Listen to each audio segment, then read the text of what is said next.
वसीम रजा साहब, बहुत स्वागत है आपका सुदर्शन न्यूज पर। किसान वसीम रजा साहब ये बात कह रहे हैं कि बातचीत जो है किसी भी निष्कर्ष तक नहीं निकल पाई है।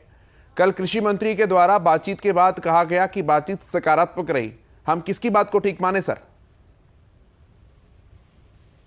देखिए केशव जी, कल जो बैठक हुई है बहुत ही सकारात्मक हुई है और जैसा कि हमारे कृषि मंत्री ने कहा है ये बिल्कुल सही है कि बैठक जो है बहुत अच्छे माहौल में बहुत बढ़िया हुई है और फिर कल अगले दौर की बैठक कल फिर होनी है।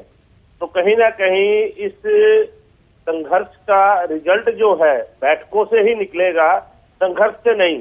जैसा कि हमारे किसान नेता आपके सामने कह रहे हैं कि ये संघर्ष लंबा चलने वाला है, तो कहने का मतलब लंबा चलने वाला है, या तो कुछ लोग इसे जान के लंबा खींचना चाहते हैं। सरकार तो इसे निपटाना चाहती है। सरकार तो बैठकों के माध्यम से, कल भी सरकार की बहुत अच्छी बैठक रही और फिर कल 3 तारीख को भी बैठक है सरकार की। तो कहीं ना कहीं हम इस बैठक से रिजल्ट को निकालने का प्रयास कर रहे हैं, इनकी समस्याओं का समाधान करने का प्रयास कर रहे हैं। लेकिन मैं एक बात कहूंगा कि देश में लगभग 60 वर्षों तक कांग्रेस सत्ता में रही और लगातार 60 वर्षों से कांग्रेस ने किसानों को गुमराह किया है और किसानों को ठगा है। तो शायद मेरे किसान भाई जो है अभी थोड़ा विश्वास करने में थोड़ा घबरा रहे हैं, लेकिन उनको घबराने की जरूरत नहीं है। देश के प्रधानमंत्री नरेंद्र मोदी जी हैं अब, जो किसानों की हर वक्त चिंता करते हैं और उनके फायदे के लिए इस कानून को लेके आए हैं।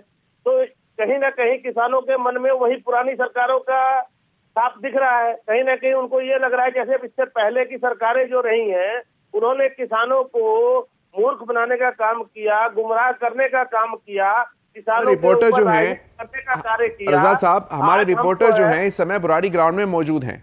आपके आने से केवल 1-1.5 मिनट पहले ही वो किसानों से बातचीत कर रहे हैं। एक सवाल किसान आपके लिए ही छोड़कर गए हैं, आप उस बात का सबसे बेहतर तरीके से जवाब दे पाएंगे।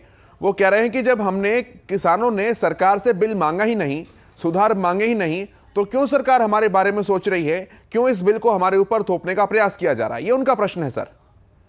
देखिए आप एक बात को तो, इस बात को तो डिनाई नहीं कर सकते कि हमारा किसान जो है, जो हमारे देश का अन्नदाता है, जिसकी मेहनत से, जिसके अनाज पैदा करने से इस देश की लगभग 130 करोड़ जनता को भोजन मिलता है और वो किसान जो है हमेशा परेशान रहा।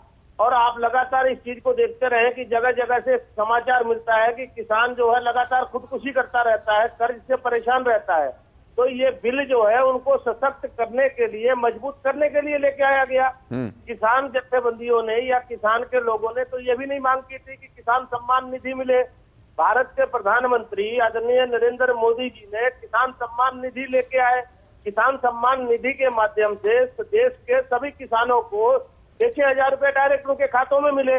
तो कहीं ना कहीं उससे किसान खुश हुए, लेकिन उसमें राजनीति का विषय नहीं था, उसमें किसी पॉलिटिकल पार्टी ने राजनीति नहीं की, क्योंकि वो किसान को सम्मान देने की बात थी।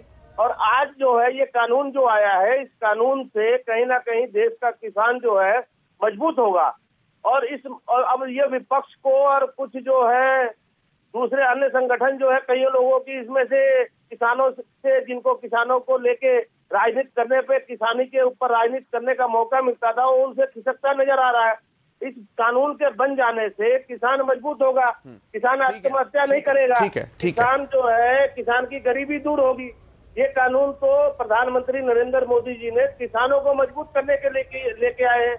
और देश के प्रधानमंत्री, ये तो किसान जत्थेबंदियों को मोदी जी का धन्यवाद करना चाहिए, सरकार का धन्यवाद करना चाहिए कि बिना मांग किए देश की पहली ऐसी सरकार है जो किसानों की चिंता कर रही है, किसानों को सम्मान निधि दे रही है, किसानों को सशक्त करने के लिए कानून लेके आ रही है।